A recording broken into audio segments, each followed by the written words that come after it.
Hey guys, Sensei Phil with Chosen Martial Arts Academy here with Fabio.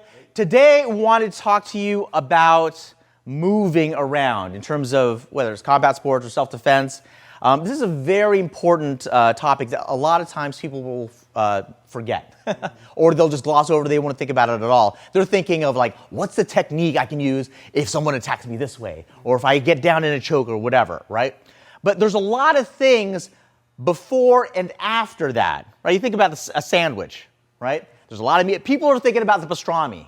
They're thinking about the cheese. It's all the good stuff in there, right? I mean, I love me like a good Italian sub, right? But there's stuff before and after that happens as well that really lead, there's the lead up to, okay, I'm in this situation now. Now I have to get this technique out. And then there's stuff afterwards, right? So leading up to it, there is interaction, right? If you can like verbally, if you can avoid it, absolutely. Get rid of that. So that's probably the best footwork you could ever have is like, oh, there's a situation 20, 30, 50 feet in front of me. Let me go around, right? That's great. That's the best footwork, right? But there may be times where you cannot avoid it. Like you're here now, if you can, talk your way out of it, right? Use that verbal judo. Get out of the way, swallow your pride. There's no such thing as pride, right? There's only safety, right? Do what you need to do. There's no insulting your wife or children or whatever. Okay, yeah, whatever hey, you're right. You're right. Let me buy a coffee or whatever it might be, or like, hey, we're leaving right now, okay? And then now it may be such that, okay, the technique has to come in, okay? But even with that, there's leading up to a fist coming your way or whatever, hopefully, right? So you want to be prepared. But even after the technique, say like, I knee him or whatever, get out of the way. It's just because I do a technique doesn't mean it's over. So I still have to have my wits about me. If I can't escape or anything like that, I have to be steady. I have to be ready for whatever happens. And footwork really comes into play with that. Now, one of the things with footwork is, well, there's two things you got to think about. Is you want stability and mobility. That's right. So our fighting stance or defensive stance to talk about here, like we're facing the camera right now, Fabio will do this right now. He's going to step back with his strong side, okay? About 45-degree angle in his feet, in his hips and shoulders, so he's less of a target here, but also he's loaded up with his strong side if he needs to, and he also has a fence out here, not only with just this one, but even this rear side to keep somebody away. So if we're over here and I'm coming towards him, right, I have to get past this in order to get to his body so I can really, really affect him, okay? But he can't just stand there like that forever, right? It's like, stop. What was it, the RoboCop thing? Citizen. He's going to have to move around too. So if I'm in a defensive stance, I have to move around. Now, how do I maintain mobility and stability here? Stability because you've got the space in between your knees, right, so that you can't there's less likelihood that you're going to fall, right? Because if you fall, if you're down on the ground, it's exponentially worse for you, right? Even if we're just talking about one person, we're not even talking about multiple attackers or anything like that here. You really don't want to get on the ground, so you want to have that stability, right? And also, if you're going to be throwing strikes, you need stability for that.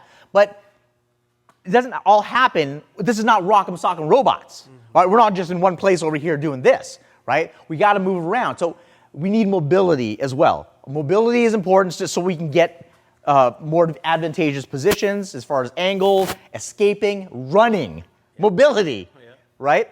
So how do you do that? Well, you get in your fighting stance, you get in your defensive stance over here, and what you want to think about is keeping a space in between your knees. Now, there's a Goldilocks spot with this, right? So if my feet are closer together, I've got a lot of mobility, right? But there's zero stability because like it's kind of like an SUV, right? Your center of gravity is higher, and like the wheelbase is closer in relatively speaking, right? Versus like an H2 or a Hummer, right? It's got a much wider or longer wheelbase there, right? Well, what's the trouble with that? Yeah, well, it's less mobility, right? So if I had a Hummer in like on a side street, I'd have to do like an 18-point turn maybe, right? versus if I was on a unicycle, I could just go, this way, right? So that's something it's very important to think about is, okay, there's mobility, there's real stability. Okay, where's that spot for you guys, individually for that, right? And you got to kind of feel that out. Over time, that may change, right? Maybe it starts wider, then it gets a little bit narrower as you get better with moving around. But you always want to have some sort of space in between your knees, okay? So the way this works is if you want to move in a particular direction, let's say, for example, Fabio, let's go over here, Fabio. Here in fighting stance.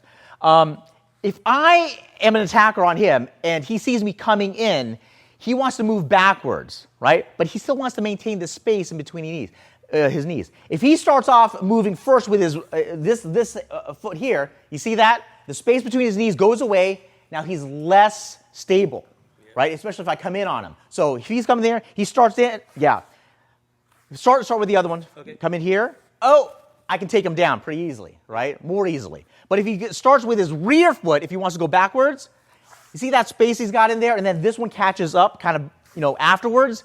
Then he maintains that stability while he's moving around a bit, right? So and that's the same type of thing here. If he, for some reason, has to go after me, he has to come in towards me, I come back, he steps first, wider or longer, and then he brings it back to that kind of 50-50, more balanced stance, right? So I'm going to go with Fabio here, and as I move, you notice how he moves. So if I go forward, wider than regular, go again.